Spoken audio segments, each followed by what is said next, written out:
Janine Gutierrez, sinapubliko na ang pagdadalang tao kay Jericho Rosales.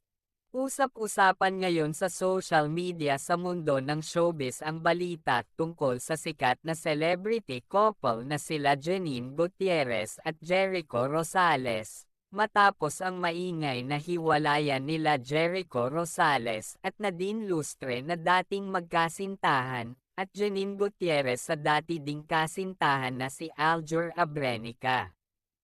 Napapansin ng kanilang mga fans ang palaging pagdikit ng dalawa sa isa't isa.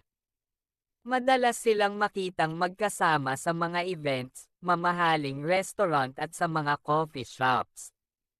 Kitang-kita din ang sweetness ng dalawa dahilan para mabuo ang mga isyo na sila na ang bagong celebrity couple na tututukan.